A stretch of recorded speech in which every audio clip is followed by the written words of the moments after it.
Hi, Jack. How are you?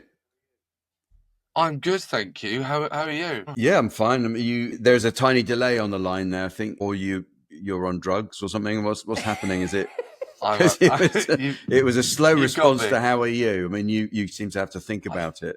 I think it was just a slow response. We've not Okay, done good. this Oh, for a that's couple. We've not done it for a couple of weeks.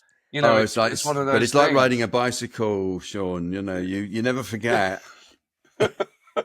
It's just called talking. Anyway, well, do, do you how know? go on. Well, I wanted to know. I wanted to dive straight in because Mm. last time we spoke about Dolly. I think you perhaps suspected that Dolly might have had a stroke, Well, and I wanted to we check in. Yeah, well, it's very kind of you. We were really worried about her. It was when I was away, and I was away for a week. And so Jane she didn't want to worry me while I was away, so she kept it from me, really. But when I got back, she said, "Look, she just hasn't been herself, and she's kind of acting quite strangely." And I noticed it that she was as well. She was like, she seemed very disorientated, and Yes. she was walking with her head to one side, which is completely weird. All sorts of little symptoms like that. Well, we took her to the vet because there were other things wrong with her, and we focused on the kind of physical ailments rather than those symptoms. Anyway, luckily, the other ailments got better with a little bit of medicine. Seems to have just kind of recovered if it was a mini stroke. And I'm only going on what we've Googled, and I know there are lots of problems related to Googling stuff and not relying on vets' advice. But going on what other people have reported about dogs having strokes, it did seem very compatible with the stuff we were reading. But if that is the case, she has made a very, I would say, 100% recovery, thankfully, because Oh, good. it was horrible to see her laid so low and having Yes. such worrying symptoms. What did Yeah. the vet say? Well, this is the thing, because we haven't gone back to the vet because the symptoms that she was being treated for, I can't remember what the hell it was, but the thing she was being treated for has got better. Yeah, that's right. She had that pain, didn't she? And every time you touched her, she was, Yes. I think it was on her, on her shoulder and the side, and Sarah knows my dog better than I do. Obviously coming in with that. My mind went a bit blank. That's what it was. She was very sensitive to being touched. So she'd sort of, shriek and squeal. And so we dealt with those symptoms with some pain relief. And it Okay. seems that all of that was dealt with very effectively. And as that disappeared, so did all the other symptoms. So it's maybe we should have dwelt more on it with the vet. And the vet said, "Oh, look, if she isn't better, bring her back in a week's time." But she was better, so we didn't bring her back. Because I think with vets, especially with Dolly, the less of that kind of thing she gets, the better, because she just gets really, distressed going to the vet. She hates it. Can I suggest something? Because her back was hurting, maybe she had her head to the side to sort of compensate for the pain. Just to put your mind at rest about the stroke. God, that's a really. I hadn't thought of that. You could be right. You could be right. And this is the problem of trying to diagnose stuff yourself, where from a position of total ignorance. I not to make this about me, but a year or so ago, I went to. Here we go. Was it physio? Yeah, a physio. Was it physio or a chiropractor? I can't remember which one. But my lower back was hurting. It was always hurting. Every time I did some sort of exercise, my lower back was hurting. Yeah. You might have heard this phrase quite a lot. You just used it there, Sarah, compensate. But it turns out my body has been overcompensating. Right, so the reason my lower back hurts is because of my left foot. And what's been happening is my right knee has been overcompensating for my left foot. And then the left side of my hip has been overcompensating for my right knee, which has then pulled my back and twisted me. And starting to sound like a musical song that I've long forgotten. I was going to say, all right, Daniel Day-Lewis. Yeah, no, but the physio told me that, and these are his exact words, that for my entire life I've been facing the wrong way.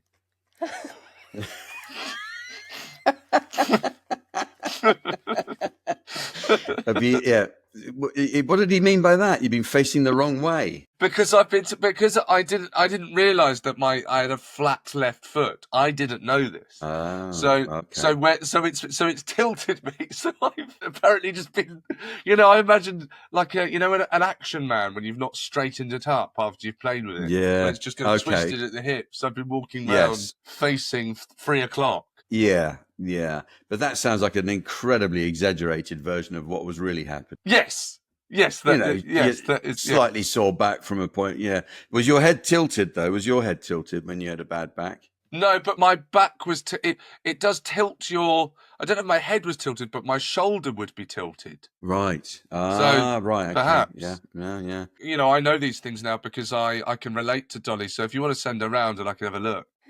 You can have a chat about having a bad back. Yeah. What happened to that therapist that gave you punches, Seann? Do you remember that? What? The woman you went to see and you thought it was going to be one thing and ended up with her just punching you. Oh, my God. Oh, that was horrific. Yeah. Then I was on the toilet for an hour after seeing her. Yeah. What? It was belly button therapy. Belly button therapy, where she got this kind of stick and just kept on kind of stabbing my belly up and down, and boom, boom, boom, boom, and punching me in the ribs and punching me in the back, and it did something. It really shook the body because I ended up on the toilet for about an hour when I got home. Oh, wow, that sounds extraordinary. That's a very extreme version of therapy. That's not a conventional therapy at all, is it? Did Grace pay for that for you? Yeah. Yes, very happily. She set it up. I once went to a physiotherapist a long time ago. I did my neck in, and he was an old guy, a very old guy actually, in Harley Street. I think he might have even been a war criminal. I don't know, but he kind of had that. He had that kind of look about him, and he smelt of cigarettes quite strongly. And he put me on this bed and put my head in a stirrup.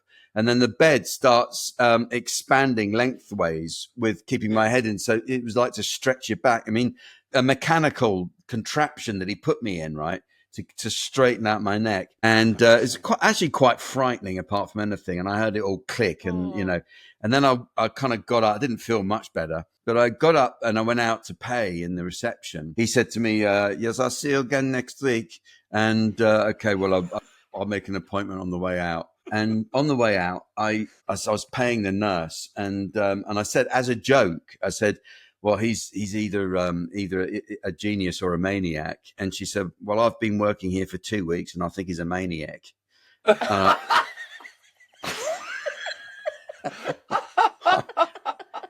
I never went back. She was, bless her heart, she's an Australian nurse. I'll always remember that. But anyway. I imagine you can get physio for dogs, can't you? I should imagine you can get physio for dogs. Oh, yeah. Yeah. I mean, I've not taken Mildred to well, she doesn't really need it, does she? She's always facing the right way, Mildred. Yes. Yeah. She's been good though. We did have an incident. We've mentioned this a few. Have I mentioned this on? I might be the second time this has happened. Actually, I was cutting a block of cheese and I dropped the block that I cut. Have I told? Was this? No, I can't remember. You haven't told us this. No. No, the only block of cheese story we know about you, Seann, is where you cut your hand doing a recording and you had to go to hospital. I didn't quite have to go to hospital. That was on, Jack, do you know this? I was on 8 out of 10 Cats Does Countdown. Yeah, that's right. And do you remember this? Well, tell us again, because the mascot, you bring in an object. Yeah. And I brought in a block of cheese. Because I thought I would give you something to nibble during the show. And I went to cut the cheese and I cut my finger. And I covered the whole block of cheese in blood. There was blood everywhere. They had to stop recording. They had to stop recording. And they thought they were going to have to take me to the hospital. And I remember the late, great Sean Locke asked me if I'd done it on purpose.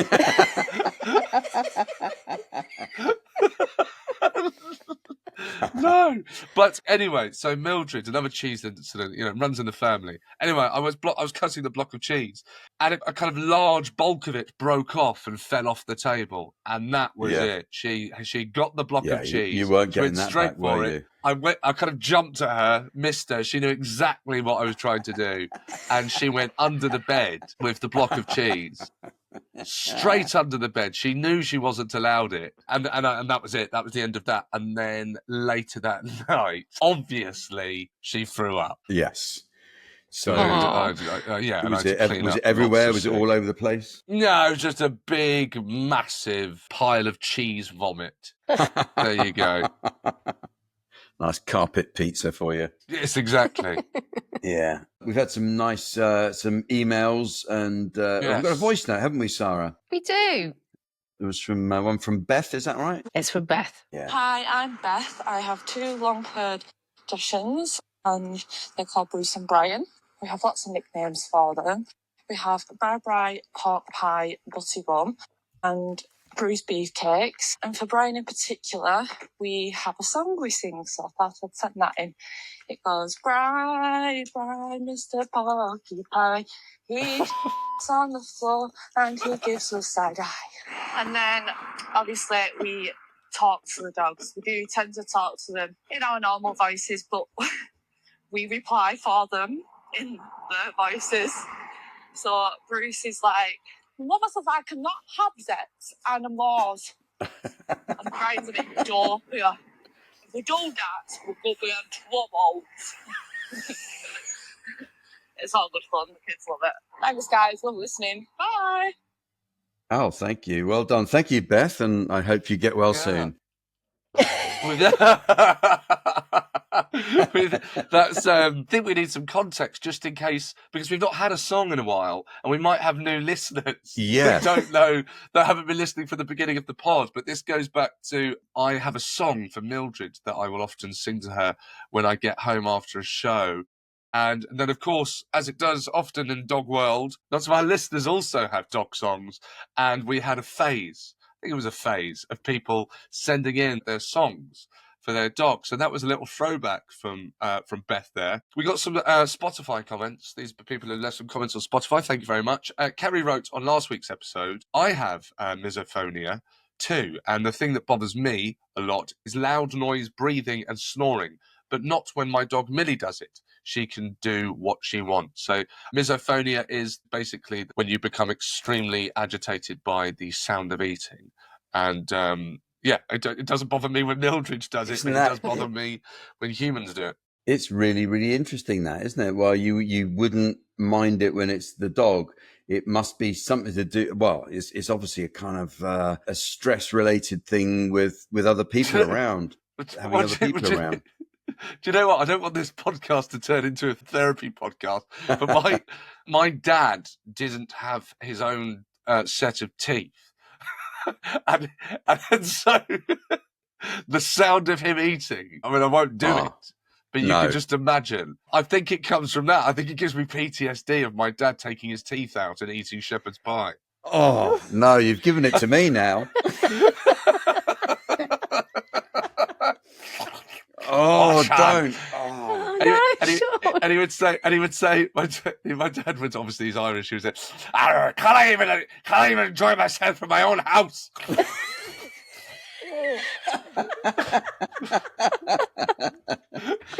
Well, I think we've got to the root of that one anyway. We'll see you again this time next week, Mr. Walsh. Yeah, thank you. I'll leave my 80 quid on the side. Thank you.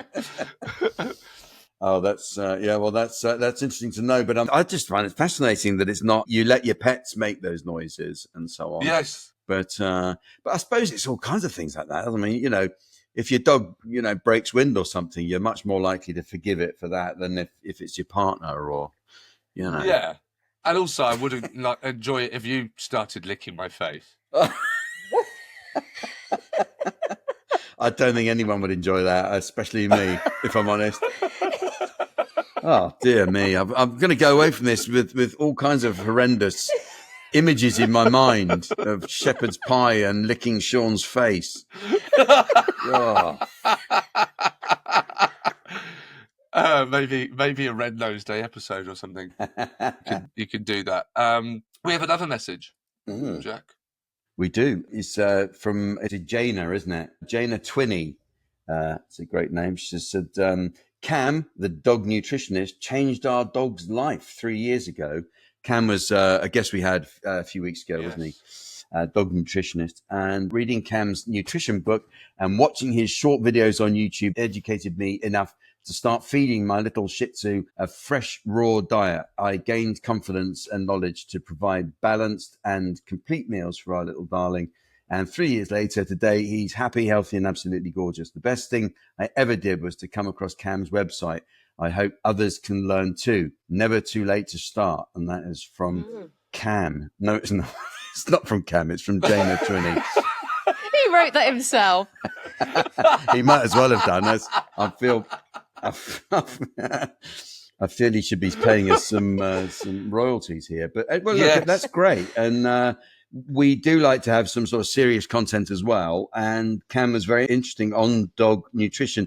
Now, Sarah, you sent us a WhatsApp message. Juniper really enjoying her lunch. And was that food that you had cooked for her? Yes. All fresh stuff. Wow. Yeah.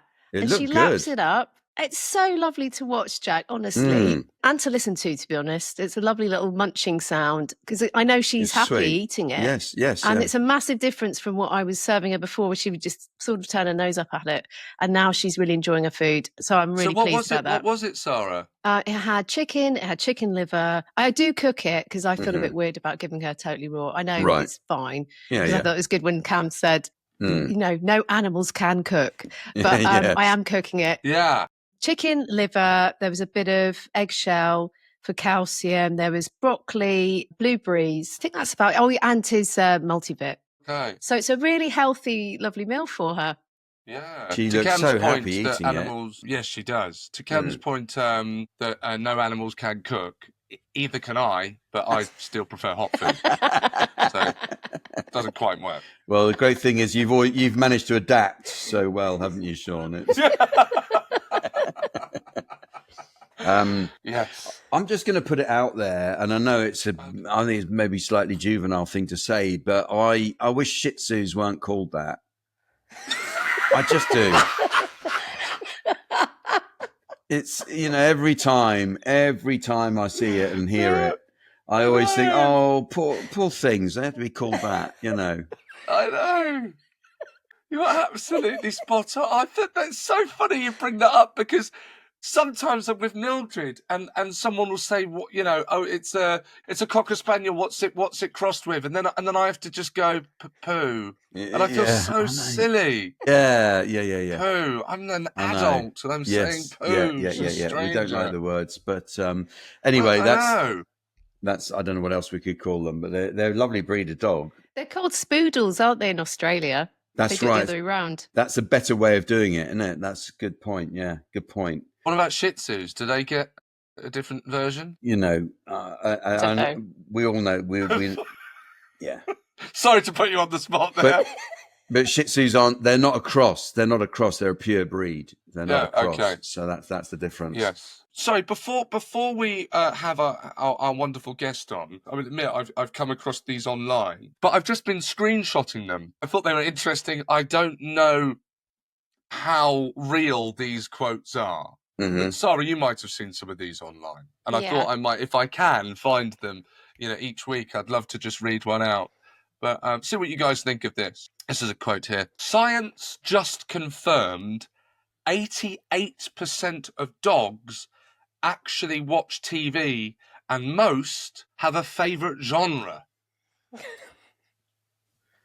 I'm suspicious. I'm suspicious with the first word of that sentence because there's, it's not spot on.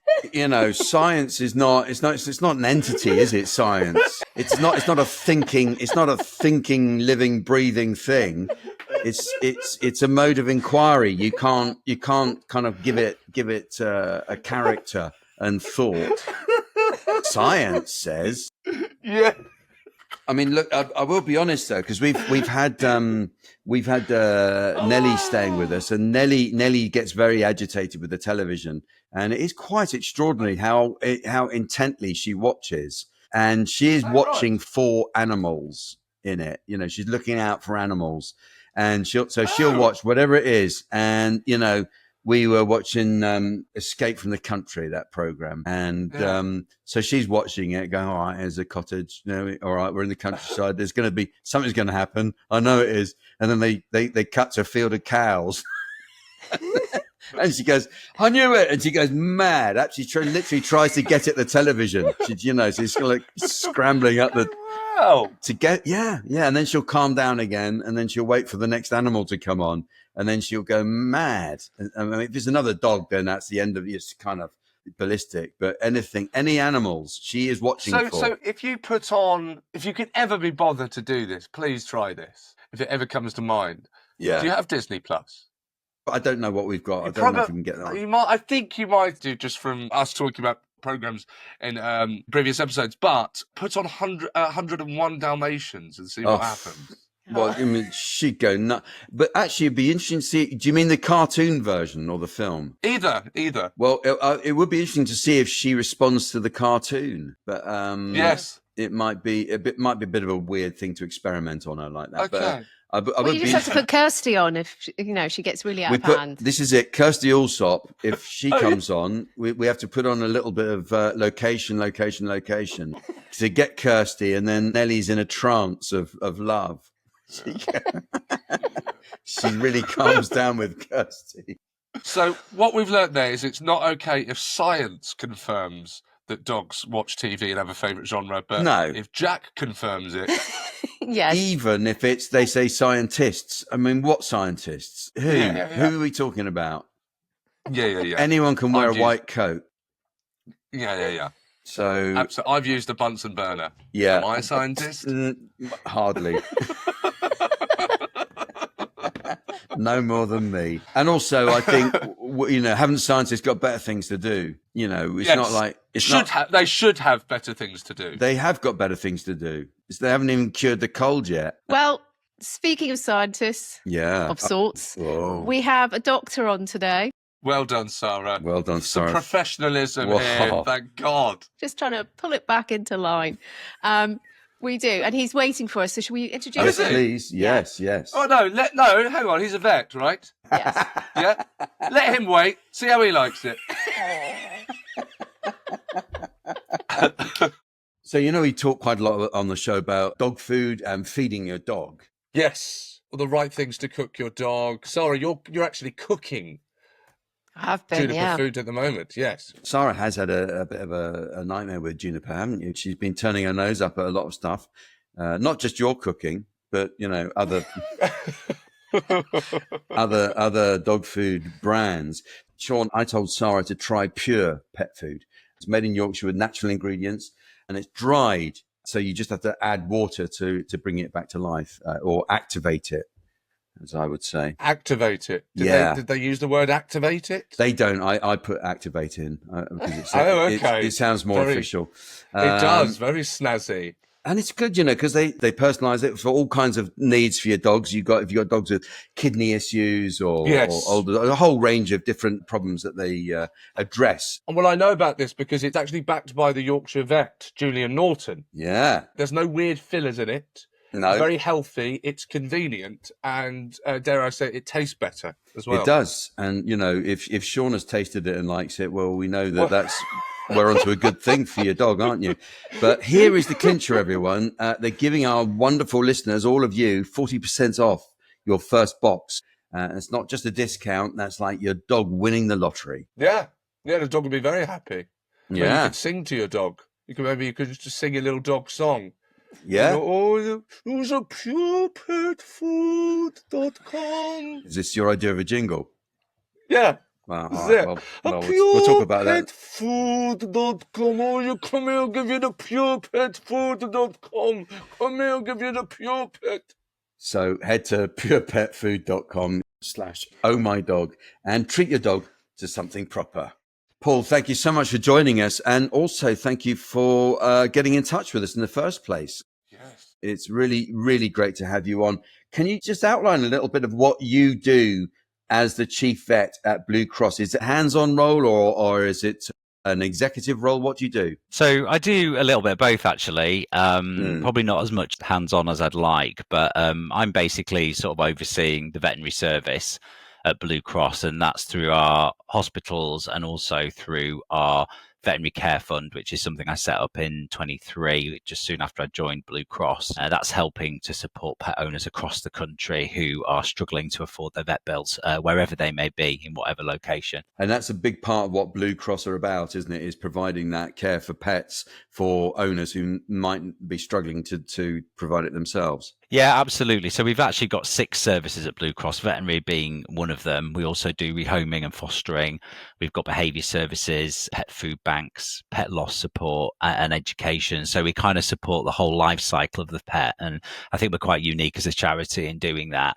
We've kind of really stepped up, if you like, in the recent sort of cost of living crisis, and the fact that, the poverty landscape in the UK is looking pretty bleak at the moment, with I think it's about a third of UK households having less disposable income year on year. So, and we know that many people, a lot of households across the UK have got pets. So yeah, we're really stepping up to support them as much as we can. Something that's been quite common when we've spoken to professionals on here is lockdown causing problems as well. Absolutely. I mean, we had this sort of extended period, didn't we, where lots of people went out and got pets because they had the opportunity to do so.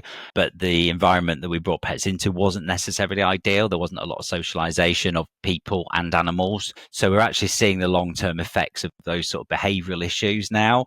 I guess the other problem that I've got my eyes on is that we know that when pets reach around the age of 7, that's when they really start needing sort of veterinary care. Generally up until about 7, most pets are quite healthy. Oh, I didn't know that. Yeah, well, when you look at the cost of veterinary care of a pet, it sort of like goes up like this to the hit 7, and then it goes up like that.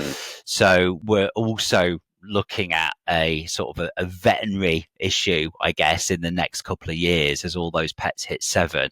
But we know the cost of vet care has gone up, and we know that people have got less money. So as a sort of a charity leader, I'm looking at that and saying, well, it's coming, the problem's coming, what can we do about it? Yeah. Do you think that pet insurance, I mean, I'm literally just sort of wondering for myself really, but do you think pet insurance is the right way to go if you can afford to get the insurance? Yeah, I mean, this is a really interesting one, isn't it? Is because as a vet, I would always say, it gives you that sort of safety net, doesn't it? But insurance has gone up over the last few years in line with the rising vet costs. And I think up until March 24, I think it went up about 20% in a year, which is a real, steep sort of rise for people who are struggling to pay their bills. So it's a really tricky one. And of course, veterinary care is advancing, the sort of procedures you can get, technology is advancing. So all that stuff costs more money. So I've got my dog insured, but when I look at some of the costs of, these high-tech referral procedures, I would struggle to be able to bridge that gap between the limit on the insurance and the cost of some of these advanced things. So it's a really tricky one, but ideally, if you can afford it, you should have it. I wish Blue Cross, maybe they should start their own insurance. Yeah, we do actually have a partnership insurance. Okay. What we really need in the UK is a much more pragmatic approach to veterinary care, a much more sort of sensible approach where you can access different levels of service. I always use supermarket analogies. I always use, you can choose to shop at an Aldi or a Waitrose. That's your choice. And you know what you're getting in those sort of different services. Veterinary care is sort of all on the same level in the UK, and people don't know how to choose a more sort of budget service, which is, I think, what we're going to need in the next few years. Absolutely. Okay. So does that happen in other countries then, that you can look around and you just think, well, my dog has got this kind of thing wrong with it, so I'm going to take it this kind of vet? Is that what you mean? Is that what that would look like? It's interesting, isn't it, that question? Because I think there is definitely some cultural differences between how people keep pets in different countries. Over the last sort of few decades, I mean, I've been a vet for sort of 23 years now. When I first sort of graduated, dogs were still sort of dogs, but now, but they're not really anymore, especially since the pandemic. We've got a whole new generation of pet owners where they are effectively children. Yeah. And you don't make the same choices, you know, for a dog than you would as a child. And if treatment is there and available, you would do everything you can to go for it. Whereas I think when I first graduated, I mean, I was working at a practice up in Leeds where I'm sort of from, and it was really sort of pragmatic, and it was very sort of, oh yeah, no, we're not going to go down that road. We're not going to do that. But nowadays, people, I think that they just feel under a lot of pressure to do everything that they can, don't they? Yeah. Well, maybe it's to do with being able to treat our pets as a kind of luxury item, and being seen to be indulging them to some extent. I mean, I'm certainly guilty of that, and I think Sarah's already put her hand up to it as you were talking. I think that there's so much more empathy for animals. You know, if you're That's a good point. Yeah, you care for your dogs. Like, I mean, I do think of Juniper as an extra child in the family, you know, and that's how I want her to be as happy as possible and have the best care as possible. And of course, if something happened, I'd want to do what I could to make her okay again. Yeah, I found myself doing it as well. I mean, my last dog was a rescue dog called Dolly. Jack, I know you've got a dog called Dolly as well. Oh, yes. Great name. And but I was, you know, because she was a rescue and she did come into the charity hospital I was working in. She was in quite a bad way. She was about 18 months old, but I made the decision there that I was going to be really sort of sensible with her. If anything, you know, because I didn't know her background and she was quite unwell. And I said, you know, if she develops something bad, then I'm not going to prolong suffering or anything like that. But I've got a little dog called Rodney now, who I've had since a pup, and I do have a different relationship with him. He is a little bit like a child, and you know, he does get away with a hell of a lot more than Dolly did. Do you think that that's a negative thing, that we're treating pets, dogs, more like kind of human little children? Do you think that comes with a negative side? Is that what you're suggesting? I think there's a balance of everything, isn't there? And I think, you know, the fact that we have sort of brought dogs into our life in a different sort of way gives us a lot more out of that relationship, and potentially them as well. But when it comes to things like, you know, looking after their needs as dogs, I do see some negativity around it, especially around behavior. Okay. So, you know, there's a lot of, when you start treating an animal like a child, they can develop some confusion and start seeing some poor behaviors. And I think the dog behavior problem in the UK is quite bad at the moment. I think there's a lot of dogs that don't understand their dogs and are confused by that. That's very interesting. I think that Beatrix Potter and Walt Disney, they have a lot to answer for, because they've made us think that these animals think and talk like us. Do you know what I mean? It's and it has completely blurred the boundaries between humans and other species, and I can see how that could be problematic at times. Yeah. I watched a film with a talking dog in it the other day, and my partner turned to me and he said, I think Rodney talks to us, you know. I'm like, he does, but not in the way that you're thinking he does. And he's like, yeah, look at him, he's talking to us now, you know. So it's just we do really humanize them, don't we? We do. Obviously, we've had a lot of hot weather recently, and we were wondering what signs we should all be looking out for, and when we should worry with our dog. Yeah, I mean, it's been really hot, hasn't it? I think I do laugh at British people because we complain about the weather or winter, don't we? And then as soon as the sun comes out, we moan about it as well. But yeah, we've had some really hot days, and just like us, our dogs are not used to these sort of really hot extremes. We can't cope in it, and they certainly can't.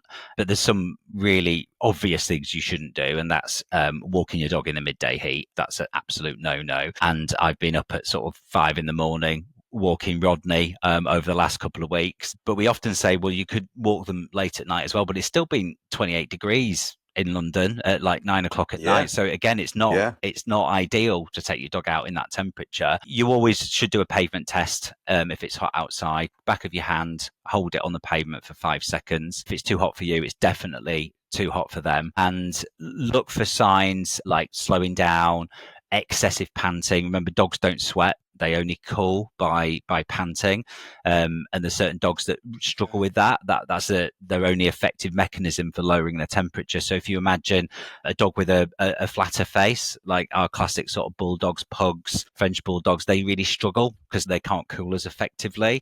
So if you are out and they're panting excessively, if they start drooling, if they start becoming a bit wobbly, they're the first early warning signs of heat stroke. So get them in the shade and cool them down. Absolutely. Yeah. Are there more effective ways of cooling them down? Would you put them in a paddling pool or hose, or what? Is that a good or an unkind thing to do? You don't want to bring their temperature down too quickly because they can go into shock. Okay. I find paddling pools really effective if they can stand in it, so it's just their feet that are in it, and then you can sort of gently put the water over their head and cool them down. Hosing again just around the extremities, gently, not obviously power just hosing. Around the paws and stuff. Yeah, but getting them to shade is the most important thing. Used to recommend sort of wet towels, but they're not great. Don't never put something over your dog because it will warm up and overheat them quickly.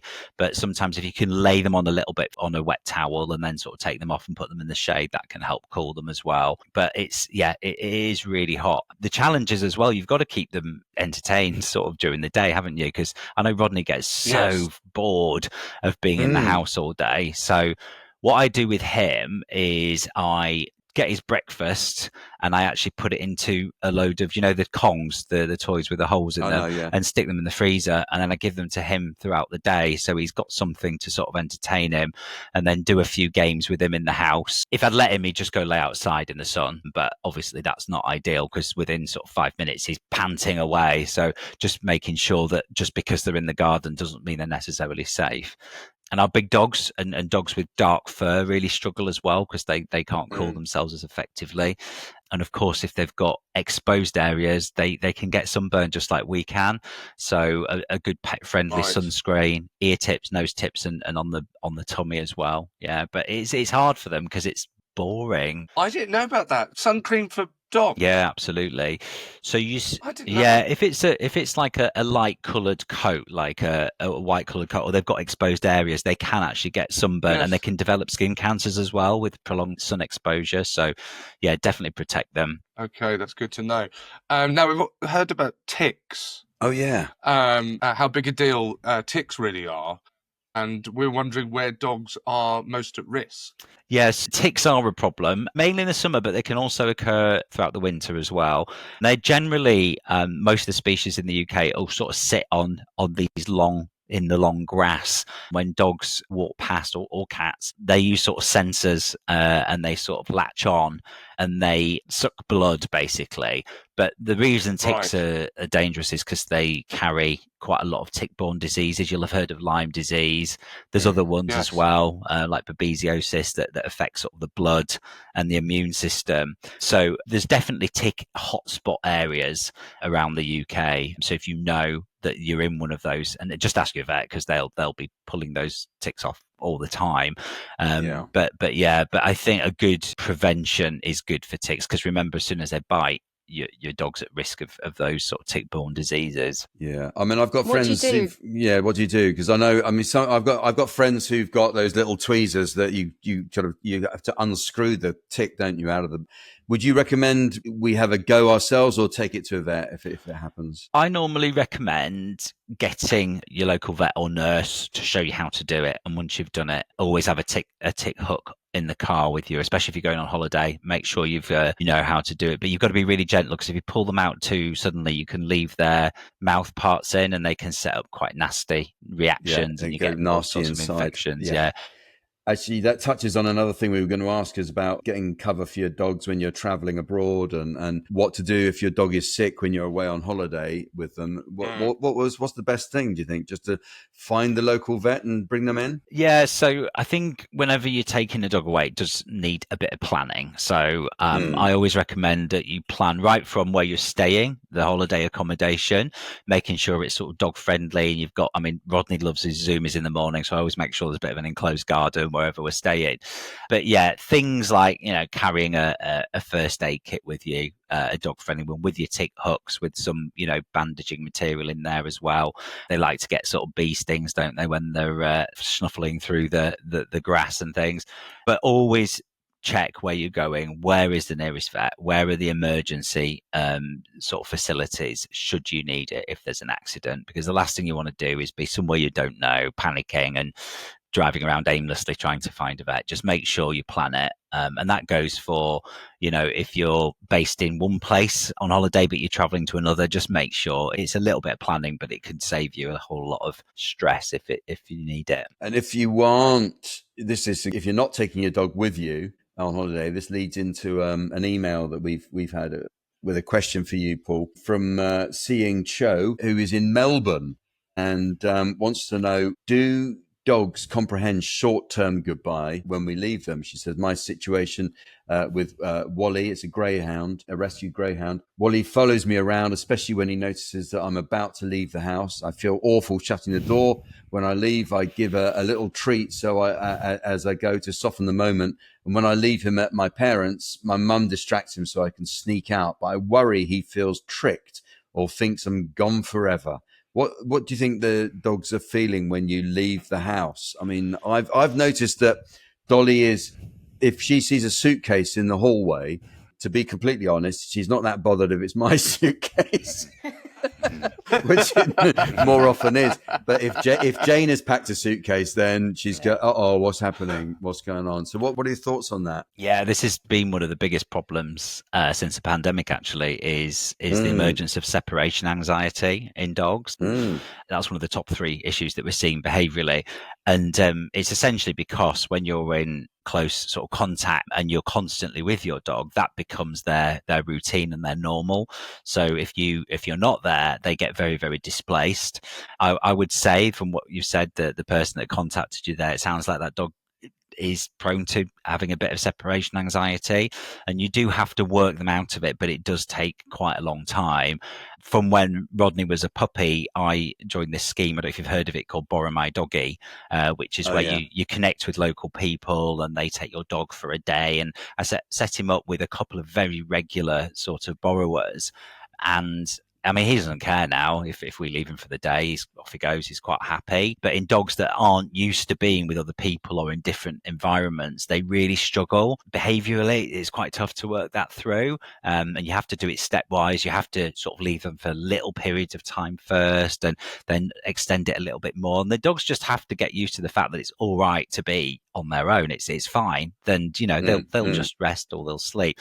But you're right. There's some triggers that dogs see. So it's when you pick up the keys or when you grab your phone. Some dogs, when you pick up your earpods, they I saw a great video on social media the other day that that's the dog signal that they're going for a walk. So as soon as somebody picked up their earpods, the dog started spinning round because they knew they were going out. So they start to learn these sort of triggers, but you've got to really work them out of that slowly and really gently. But it is a real big problem since the pandemic. Yeah. What was your story, Paul? What led you into being a vet, and was that a thing you wanted to do all your life? Yeah, I think like most vets, you sort of ask that question, and they develop sort of a passion for animals quite early on. For me, it was always wildlife. I used to love watching wildlife documentaries, and when I actually graduated, I trained as a zoo vet, and I went off to do a bit of work in South Africa and worked with primates in zoos and things, and that was my real passion. But that work just doesn't pay anything. Like, a lot of the time you're expected to sort of volunteer and do it for free, and I came out of university with quite a bit of debt, so I ended up going into small animal practice, and I wanted to live in London at the time. I ended up going into charity, which is a great environment to work because they're usually sort of big, busy hospitals, really good teams, and you get to see loads and loads of cases, and plus you feel like you're doing a bit for the community as well. So I've kind of just stayed in charity really for probably the last 20 years or so, and it is really rewarding. But it's interesting how you change as you get older. Like, it used to be all about the animals, and now it is still about the animals, but it's also about the people a lot more as well. And yeah, it's an interesting journey to go on, to actually start leaning towards communities and people in society and their issues. Yes. And actually, if you can help an animal, you're actually helping a family as well, and keeping them and their pets together has become a really important part of what I do now. Paul, we'd love you to come on again, because I know that you deal with pet bereavement, and that's something that comes up a lot on the show. So we'd love to have you come back and talk about that another time. Oh yeah, as well. Absolutely. It's been absolutely fascinating talking to you, and also thank you so much for all the help that you're trying to give out. Before you go, we ask all of our guests the same question, but it's interesting asking a vet: do you let your dog Rodney kiss you on the mouth? So the official answer to that is no. Rodney will probably tell you a different story. He manages. he's not often allowed on sofas, only by invitation, and he does this thing where he lays on your chest like this, where you're watching TV, and you'll kind of look at him and you'll be like, "You all right?" And he'll just quickly give you a kiss on the mouth. So he does sneak them in, although officially I would always say no. But yeah, who doesn't? Let's face it. Okay, good. Well, it's a lovely, honest answer. Thank you for that. Yes. Thank you for joining us. And we really hope you can join us again on Oh My Dog soon, Paul. Just very quickly, if people listening feel they'd like to get involved with Blue Cross by donating or anything like that, what should they do? Just go to the website and is that a place to donate? Yeah, absolutely. And there's all details of all our services on there as well. And we're doing some really interesting stuff in the pet welfare space. So bluecross.org.uk. So definitely check it out. Oh, well, thank you so much again for joining us. Thank you so much. And hopefully see you again soon. Nice to meet you all. Thank you. Bye. Great. That was great. Yeah, very, brilliant. very interesting. It never occurred to me that there were food banks for pets. It's a really amazing thing to think about providing for pets who come from families who perhaps struggling and wanting to do the best for their animals. That's amazing. I went quiet when he said about not putting wet towels on your dog, because that's what we did this with Dolly. I remember I said we used a flannel and put that on her, but of course it would warm up. So I won't do that again, actually, having heard him say that. But we had a lot of success with the Cool Mat. I don't know about you, Sarah, because you bought one for Juniper. Did she take to it in the end? I've ended up buying another one. Oh, why? I'm waiting for that to arrive. I don't think this one's really doing much, to be honest. So so I've chosen another one. So how is it different? Well, it's from a different company. I'm hoping it's different. Yeah. Well, it sounds. We'll see. I'll keep you updated. What we did, ours was because it's quite it's just a plastic thing. What we did is we put it into a pillow cover, make it really put it in the fridge, and then put it in a pillow cover so it feels nice and soft. And Dolly loved it. She slept on it all night, and it did keep her really cool. You put your hand underneath her, and she's like it was noticeably less warm than it normally would be. So, that's great. We had quite a success with that. We're very pleased with it. I'd recommend that. We got the fireplace with the tiles, and so the tiles they're are nice quite and cool. Yeah, and she'll lie down there. But to be honest with you, if ever it's too hot, or there's thunder or whatever it is, Mildred just likes going under the bed. She'll go under Wilder's bed or our bed. That's I don't think we're going to get her on I tried the kind of damp towel on the floor, and she just wasn't having any of it. She just goes under the bed if she's not fancying the weather. It's interesting that because Nelly does that a lot. We've got Nelly staying with us while Phoebe and my son-in-law, I can say now, because they got married, but they're on honeymoon, and we're looking after Nelly. And Nelly loves to be under the bed. She seems to sort of feel that's a kind of she feels safe there. So there's something about them that they kind of like the idea of burrowing and having their own little sort of space there that no one else can get into. But I guess that's partly what it is. Yes. All right. Well, that was a wonderful guest. And hopefully, he says he's going to come back on. I believe him. Thank you for listening to Oh My Dog. We hope you're enjoying taking a deep dive with us into our love of dogs. Yes, please go and subscribe to our YouTube channel at OMDpod, and please do get in touch by emailing us at hello@omdpod.com and find us on Instagram at OMDpod. You'll find loads of extra content and videos there, and you can send us your voice notes. And don't forget to give us a 5-star review wherever you get your podcast to. And remember, a dog is for life, not just for podcasts.